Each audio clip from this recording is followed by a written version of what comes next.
Olá, o programa Memórias do Legislativo segue com a série especial 30 anos da Constituinte de 88. O entrevistado de hoje já foi presidente da União Nacional dos Estudantes, foi preso 2 vezes durante o regime da ditadura militar, teve que se exilar no Uruguai, voltou ao Brasil, foi deputado federal por 4 vezes pelo estado de Goiás, sendo que um desses mandatos foi como deputado federal constituinte. Estamos recebendo aqui Aldo da Silva Arantes e também o professor mestrando em Ciência Política pela Universidade Federal de Goiás, Guilherme Carvalho. Muito obrigado aos dois. E a minha primeira pergunta vai para o deputado. Bom, o PCdoB está com o PT há muitos anos, certo? Só que em 88, o PT considerou a Carta Magna um documento de direita. E o PCdoB não assinou. O que eu quero falar é que não assinou. E o PCdoB não achou a mesma coisa, não, na época? Não achou. Não, na verdade, o PT disse que não ia assinar, mas terminou assinando. Então, na verdade, há uma questão de precisão aí. Terminou assinando. Porque houve todo um alvoroço, né, que não ia assinar. Terminou assinando. Mas não, o problema é que naquele momento, quer dizer, o PT tinha uma avaliação, não entender que uma coisa é a Constituição, que estava nos marcos do sistema capitalista, mas que aprofundava o processo democrático. Então o PCdoB não, o PCdoB considerava que aquilo era um avanço e que, na verdade, o caminho para o socialismo se implica em aprofundar a democracia. É o aprofundamento da democracia na sua concepção mais abrangente, que é não só a democracia formal, política, mas a democracia econômica, social, cultural, que cria as condições para você avançar no sentido de uma sociedade nível mais avançado, uma sociedade socialista. Portanto, todos os passos que aprofunda o processo democrático, mesmo que não seja ainda aquele passo final que os lutadores pelo socialismo têm como objetivo, isso significa um avanço. Então, isso é uma diferença, às vezes, de concepção política, porque a conquista de uma sociedade mais avançada, ela não vem por um ato de vontade, mas vem por um processo de acúmulo que se dá no curso da sociedade. Por isso é que o PCdoB assinou, eu assinei, a nossa bancada assinou, e consideramos que não só a Constituinte, mas a eleição, por exemplo, do Tancredo Neves foi uma outra grande polêmica que teve com o PT, porque o PT não votou no Tancredo, nós também votamos, também com a mesma ideia. Vocês votaram no Tancredo? Votamos no Tancredo no colégio eleitoral, porque a contraponto disso era o Maluf. Né? Então, na verdade, ali era uma porta para um avanço democrático, o que a vida demonstrou que estava correto. Infelizmente, um mês depois ele faleceu. Faleceu, mas assumiu o Sarney, que no início do seu governo inclusive legalizou o PCdoB, legalizou as centrais sindicais, teve uma atitude, quer dizer, bastante positiva em relação à dívida externa do Brasil. Né? Depois ele, quer dizer, terminou adotando posições contrárias, etc, etc. Bom, professor, mais uma pergunta aí. Deputado, trazendo agora um pouco mais para questões internas no âmbito de Goiás, como é que era a sua relação com o resto da bancada goiana durante a Constituinte? E com o governador Henrique Santillo, ele de alguma forma ele influenciava vocês no que tange a proposição de medidas? Como é que se dava essa relação? Ele vai responder daqui a pouquinho, depois do intervalo, como que era essa relação com o governo de Goiás. Vamos para um breve intervalo e já voltamos.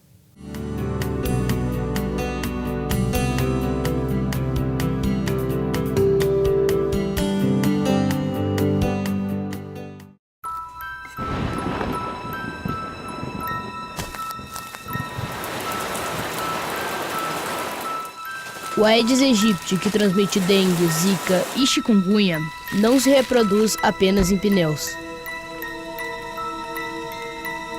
Ele também pode aparecer em lugares onde você menos imagina.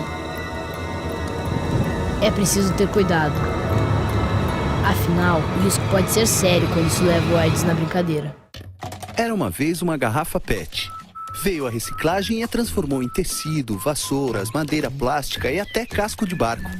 Você tem um papel importante nessa história. Colocar os plásticos, papéis, vidros e metais no lixo seco, separados dos restos de alimentos e outros materiais orgânicos no lixo úmido. Isso facilita o trabalho dos catadores, gera empregos e poupa recursos naturais. Mude de atitude, separe o lixo e acerte na lata. Governo Federal.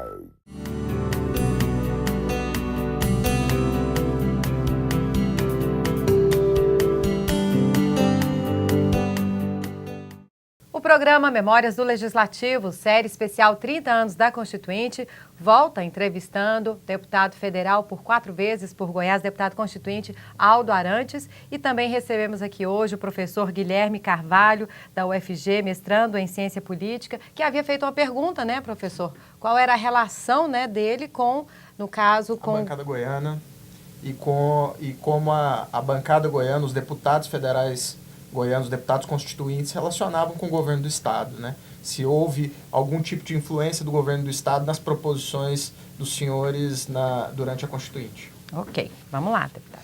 Não, minha relação com o governo do Estado, tanto com o governador Iris Rezende, como com o governador Henrique Santillo, eram relações positivas. E com a bancada. Eu sempre tive com a bancada federal de Goiás uma relação de muito respeito. Eu sempre fui muito respeitado. Às vezes com divergências que tínhamos, mas atitude de muito respeito mútuo. Né? No caso com o governador Henrique Santillo, aconteceu um fato que eu acho que é interessante ressaltar aqui, porque eu fui eleito pelo PMDB. E na Constituinte, a direção nacional do PCdoB considerou, e nós consideramos, que deveríamos assumir a condição de parlamentares do PCdoB.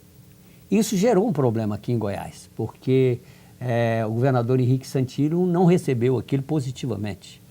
Tanto que os parlamentares, em geral, indicam cargos no governo. E ele não aceitou que eu fizesse a indicação. Na minha opinião, uma atitude politicamente inadequada. Porque com isso ele me colocou numa situação, digamos, de uma relação, sobretudo no início da atividade da Constituinte, uma situação meio complicada na relação com o governo estadual. Mas continuei com a relação, aí de forma independente, porque eu assumi a condição de constituinte do PCdoB, mantinha com a bancada do PMDB, aí já não estava mais na bancada, mas mantinha uma relação de muito respeito, continuava, sempre, sobretudo determinados parlamentares, sempre me receberam muito bem, sempre me tiveram em alta conta, mas, digamos assim, eu passei a ter uma atuação como parlamentar do PCdoB. E aí é claro que ao votar, quer dizer, ao ver, digamos, o quem é quem na Constituinte, vai se perceber, quer dizer, alguns parlamentares se aproximaram das posições que eu defendi e outros eram radicalmente contra. E o senhor ficou persona não grata na história, né? Não, eu fiquei como persona grata na história, porque não, votei fala daqui de Goiás, né? Votei com os meus eleitores, eu sempre tive uma grande votação em Goiás, porque a minha preocupação é atender, não o interesse do governo, mas o interesse do povo, dos trabalhadores. E eu sempre fui exatamente um parlamentar muito querido e, portanto, uma pessoa grata em Goiás, aos trabalhadores, à juventude, que perceberam na minha atuação uma atuação feita com base no ideal, com base exatamente em seriedade. Essa, aliás, é uma característica que, felizmente, eu tive e a respeitabilidade que eu tenho até hoje. Quer dizer, mesmo setores conservadores, era impressionante. Tinha setores aqui conservadores que votavam em mim e vinham para mim, senhor deputado, voto no senhor pela sua seriedade. Então, acho que esse é um patrimônio que eu consegui construir de coerência, de seriedade, que fez com que eu me tornasse persona grata na sociedade. E mesmo em relação ao governo, não diria que não fosse persona grata, não, porque o Santillo sempre teve grande respeito por mim. Depois que essa coisa passou, então a relação voltou, até porque eles viram a minha coerência, a minha seriedade. Não havia nenhum, pelo contrário, é o anti-oportunismo. Porque o oportunismo seria eu querer fazer a composição e querer passar por cima de opiniões diferenciadas que passamos a ter. Antes da gente falar sobre corrupção e financiamento de campanha, que é um assunto que eu quero tocar com o senhor, sobre a Constituinte, não conseguiu-se, na época, aprovar o cerrado goiano, né, na questão da preservação ambiental, em áreas de preservação. O senhor tentou? Como é que foi isso? Olha, existiram, na verdade, várias questões na Constituinte que deixaram a desejar. Por exemplo, uma questão importante na Constituinte que não se conseguiu mexer foi a questão da reforma política. Entende? Depois vamos discutir melhor essa questão, mas eu vou apenas pontuar alguns aspectos. A questão da reforma política, em que se permanecia um sistema eleitoral que tem a ver com toda essa crise da democracia representativa. Então, essa é a questão importante. Outra questão importante, a polêmica sobre o papel das Forças Armadas. Quer dizer, houve uma polêmica muito grande, porque exatamente se pretendia que definisse na Constituinte o papel das Forças Armadas como segurança, como voltado para a segurança do país, a segurança nacional. E, na verdade, ela voltou digamos assim, a um conceito que tinha nas constituições anteriores de ser responsável pela ordem e a lei. Não é? É claro que antigamente a ordem e a lei de acordo com a decisão dos militares. Hoje em dia passou a ser responsável de acordo com a lei por determinação de uma das autoridades constituídas, ou seja, na verdade é um meio termo, mas não é exatamente o que se pretendia. Outra questão importante foi exatamente o papel do judiciário, porque naquele momento se queria uma reforma do judiciário e não se conseguiu. Houve uma pressão muito grande do Supremo Tribunal Federal, porque a ideia é que o Supremo passasse a ter uma função, fundamentalmente a função relacionada com a Constituição apenas, né? Se voltasse a isso e houve pressão. Então, e também nessa questão, nas outras questões de ordem econômica, por exemplo, uma série de questões sobre o próprio conceito que eu disse aqui da empresa nacional, em que houve uma discussão, o resultado do conceito de empresa nacional terminando sendo uma coisa, digamos assim, terminou sendo, não era exatamente o que se pretendia, e depois mesmo isso foi colocado abaixo. Né? E também na questão ambiental. A questão ambiental, quer dizer, houve um avanço muito grande, é uma das áreas onde houve um avanço muito grande, certas áreas sociais, mesmo no direito econômico, direito social, né, o direito ambiental, na cultura, foram, digamos, aspectos importantes de avanço na Constituição, mas para nós aqui em Goiás, uma questão importante era considerar exatamente o Cerrado como patrimônio nacional, e não se conseguiu, né? Conseguiu outros. E depois, inclusive, fizemos esforço nesse sentido, mas não se conseguiu. E, de fato, é uma bandeira que continua presente para nós. Claro. Então, o que eu quero dizer é que... São 30 anos, né, deputado? São 30 atrás, anos. Né? Então, o que eu quero dizer é que a Constituição, fruto desse processo que eu coloquei, ela representou um avanço muito grande, poderia ter havido avanços maiores, vários dispositivos constitucionais não foram regulamentados e ficaram, portanto, genéricos, né? Então teria que... Mas a existência da Constituição, ela termina sendo uma trava para o retrocesso. Tanto que conseguiram aprovar a reforma trabalhista. A reforma trabalhista, ela tenta contra princípios constitucionais. Por exemplo, tem na reforma trabalhista o legislado, quer dizer, o negociado se sobrepõe ao legislado. Isso aí significa liquidar com a CLT, liquidar com os direitos dos trabalhadores. Isso vai contra os direitos que estão incorporados na Constituição. Então, hoje há uma ofensiva muito grande para liquidar com essa Constituição. E agora, recentemente, teve um debate no jornal Estado de São Paulo, em que teve o Nelson Jobim. Nelson Jobim, eu tenho relação pessoal com ele. Ele foi foi presidente da Comissão de Constituição e Justiça, e eu era membro, então tem. Mas ele participou de um debate em que ele disse que era necessário fazer uma lipoaspiração da Constituição. Ou seja, há uma ofensiva hoje em dia contra os direitos, que é a lógica do neoliberalismo. A lógica do neoliberalismo é exatamente liquidar com os direitos, liquidar com a democracia, liquidar exatamente com esse avanço que a Constituição incorpora. Para isso, é necessário acabar com esses direitos constitucionais. Então, essa questão do processo exatamente de desmonte da Constituição, digamos assim, de desconstitucionalização da Constituição de 88, é algo muito grave. E ao colocar essa bandeira, e aí a DJC coloca a defesa da Constituição, hoje, ela é uma questão central para nós, porque há, digamos agora, por exemplo, essa questão do processo contra o Lula. Ela traz à tona várias quebras de direitos constitucionais. Por exemplo, a questão do julgamento sem prova.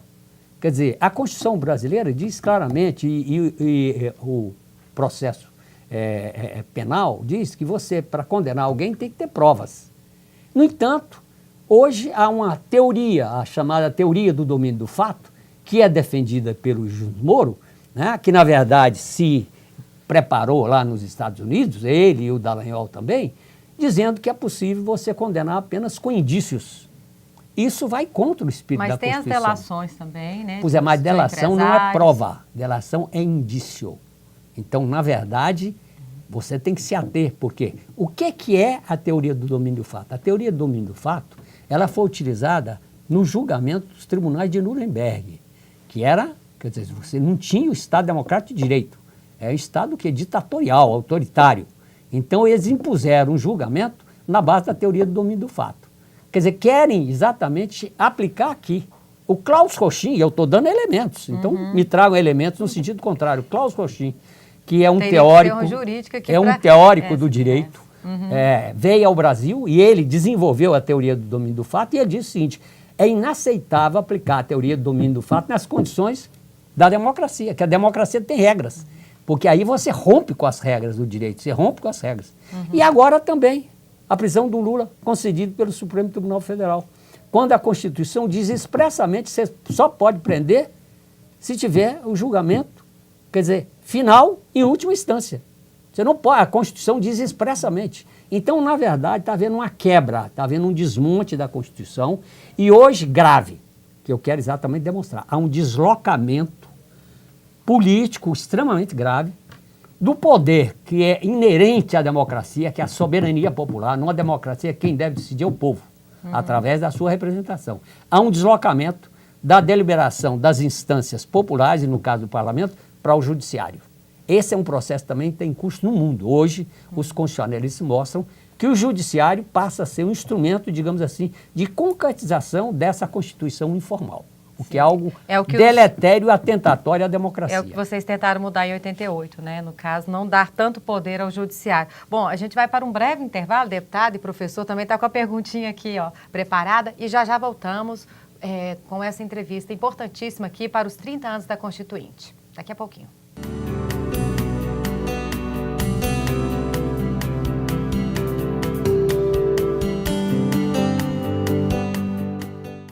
O mundo mudou, as necessidades mudaram. Partido agora é o usuário. Atendimento é online. Reunião pode ser via chat. Autos estão no browser. Formulários são eletrônicos. Papéis serão eliminados. Benefícios para você e para a sociedade. Tudo mais rápido, mais seguro e mais prático. Como a justiça deve ser. PJE na Justiça Eleitoral. Fake news. Notícias falsas, para ser mais claro. Uma das maiores preocupações da Justiça Eleitoral nos últimos meses. E não podia ser diferente. Este ano, a gente vai votar em deputados, senadores, governadores e presidente da República. O cuidado com as fake news tem que ser redobrado. Uma mentira pode prejudicar candidatos e alterar o resultado das urnas. Mas você sabe como identificar uma notícia falsa? O ideal é ficar atento ao contexto. Olhar bem a imagem e ver se ela não foi manipulada. Dar aquela conferida no endereço que aparece na parte de cima do navegador. Prestar atenção para ver se não foi levado para outro site ao clicar a notícia. Então é isso, fique atento. É sempre bom checar as informações antes de publicar nas redes sociais. Você é responsável pelas informações que repassa. Na dúvida, não compartilhe.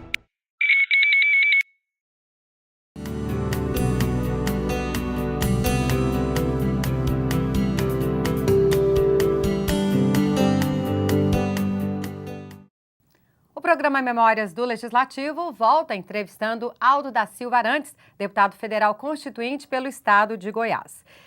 Deputado, esse ano teremos eleições majoritárias, né? Então gostaria de saber do senhor qual o sistema que o senhor defende de eleições. O sistema eleitoral é um sistema proporcional de lista aberta. Conclusão, ganha quem tem mais dinheiro, ganha quem tem o programa de rádio, ganha quem tem o aparato público. Nós defendemos o sistema proporcional, que é uma conquista que garante a diversidade política e não só da maioria. Por isso é o sistema proporcional. Mas um sistema proporcional de lista pré-ordenada, em que você vota não num indivíduo, mas você vota num programa, numa ideia. Com isso, então, você eleva o patamar da luta política. Você não está votando num indivíduo, você está votando numa proposta. Não é? E eu acho que esse é o grande problema. Para você ter um parlamento em que você possa exatamente ter uma certa coerência, os parlamentares têm que ser, digamos, eleitos em torno de uma proposta. O que eles vão fazer? Hoje em dia você elege um parlamentar, quer dizer, ele chega lá e faz tudo contra o que ele se comprometeu com o eleitor dele. Ao passo que se você vota, quer dizer, num partido, num programa partidário, você vai ter uma bancada comprometida com aquele programa. Então, acho que essa questão da reforma política, quer dizer, incluindo o fim do financiamento, regulamentação do financiamento pessoa física, o problema da adoção do sistema proporcional de lista pré-ordenada e a participação das mulheres. Claro, que está muito... Então, hoje em dia é inaceitável o nível de participação. Então, nós defendemos a ampliação da participação das mulheres nos órgãos de representação. E também a democracia direta. Porque hoje a Constituição brasileira fala na democracia representativa e na democracia direta. A democracia direta o que é? É o plebiscito, o referendo e o projeto de iniciativa popular. Isso praticamente é letra morta. Então era necessário também você ter mecanismos em que isso pudesse ser exatamente fortalecido. Agora, o grave é o seguinte, nós estamos vivendo um momento da história política do Brasil extremamente grave, porque está em curso não é um processo de aprofundar a democracia, é um processo, digamos, de desmonte das conquistas. Por isso é que eu insisto em dizer que hoje nós temos que exatamente construir uma ampla aliança de força de todos aqueles que têm sensibilidade política, de todos aqueles que percebem que está em curso um processo anticivilizatório, um processo de negação de conquistas extremamente importantes, conquistas históricas dos trabalhadores, das mulheres, da democracia. E que a sociedade não pode aceitar de braços cruzados. E da Previdência também, né, que está vindo aí. Tudo, né? Previdência, tal, todas essas questões. Né? Então, mesmo a questão da Constituição, essa perspectiva de liquidar com a Constituição, com a reforma para liquidar, essa perspectiva também de adotar uma reforma política com o voto distrital, que é o voto do sistema elitista. Né? Nós temos que manter, tem que corrigir os erros do sistema eleitoral atual, mas para um sistema eleitoral que possa garantir uma representação autêntica. Então, eu acho que então, o que eu quero dizer é que, infelizmente, nós não estamos, digamos assim, numa perspectiva de avanço da democracia, mas de retrocesso. E por isso é que é necessário que todos os democratas, todas as pessoas que têm uma sensibilidade, que veem hoje a pregação do ódio, a pregação da violência, a pregação exatamente da ruptura com todas essas coisas, nós temos que nos unir. Independente se o cara é liberal, se é de esquerda, se é marxista, se é comunista, tem que hoje uma grande aliança de todos aqueles que querem exatamente manter a Constituição brasileira, manter o Estado Democrático de Direito e manter para aprofundar, para melhorar e não para retroceder. Né? Por exemplo, tá certo. Se não é imposto em cima de imposto, né, deputado? É o que a gente em cima faz. De imposto e derrota em cima de derrota e desconstrução em cima de desconstrução. Temos que voltar a como era antes, né? Menos impostos, mais ações, né? Bom, vamos para o final. Eu vou agradecer aqui a participação do professor Guilherme Carvalho, né? Ele fez aqui um monte de pergunta aqui, deputado, não vai dar tempo, eu queria falar até em parlamentarismo com o senhor, né, se é a favor ou não, talvez seria, né, uma solução aí para o nosso país, mas a gente agradece muito a participação, é um projeto grande dos 30 anos da Constituinte, haverá um seminário, livro, documentário e nós gostaríamos muito da presença do senhor em tudo, viu? Não, eu queria apenas terminar pontuando duas questões. Primeiro, sou contra o parlamentarismo. Não é isso que vai resolver os problemas. Na minha opinião, o que pode resolver é a reforma política nos moldes que a gente está propondo. Segundo, queria exatamente dizer que houve uma manipulação dessa questão da corrupção no Brasil. Não tivemos tempo de falar, vou falar rapidamente. Tá. Na verdade, a corrupção, ela existe. O problema está em saber qual a causa da corrupção. Então, a causa da corrupção não é meramente atitude individual, que você tem a ética individual e tem a ética social. Não é? Então, hoje, muitos dos que falam em corrupção estão envolvidos em corrupção. Né? E a ética social é exatamente o compromisso com os interesses da coletividade. Né? Então, na verdade, hoje há uma certa confusão no sentido de tentar colocar o problema da corrupção como sendo o problema central do Brasil. Não é. Nós temos que ter um projeto de nação que levante a questão do desenvolvimento do país, um projeto de nação que levante a afirmação das mulheres e dos negros, um projeto de nação que afirme a democracia, que assegure a questão da soberania nacional e que inclua também a questão da luta contra a corrupção. Então você não pode isolar uma questão, que é o problema da corrupção, que é uma forma também de você confundir a opinião pública e deslocar do grande problema nacional. Hoje o que está em curso são dois projetos. Quer dizer, o Lula representa um projeto. Que gente esse projeto que melhorou as condições de vida do povo, que retomou o desenvolvimento, que transformou o Brasil num país respeitado no mundo. Daí porque hoje há, digamos, uma reação violenta no mundo inteiro, quer dizer, uma indignação ao que está acontecendo no Brasil, sobretudo com o presidente Lula. Então é necessário exatamente que a gente tenha clareza, né? E para que a gente coloque no centro da luta política um projeto de nação e unifique o povo brasileiro em torno desse projeto. Muito obrigada, deputado. Daria uns 3 programas aqui ainda para falar todo. Agradecer também ao Guilherme Carvalho. Gostou da participação, Guilherme? Estará convidado para os próximos. Com certeza. Adorei. É muito bom poder ver a narrativa e as impressões de um partícipe desse processo que está em constante mudança, que é a nossa Constituição. foi redigida até 88, mas que até hoje nós ainda temos muito o que dialogar, muito o que debater. O deputado nos mostrou isso muito claramente. Obrigado pelo convite. Obrigada a vocês dois, né? E realmente, igual o deputado falou, foi talvez o momento mais importante da história brasileira, né? A elaboração da Constituinte, um momento de turbulento, fervilhão, né, deputado? E a gente imagina que o senhor deve ter até saudade dessa época também. Muito obrigada aos senhores, obrigada a você também que nos acompanhou, que está em casa. Continue com a gente pelo canal 8 da NET ou pelo nosso sinal aberto 61.2 HDTV e tem também nossas redes sociais. Até mais!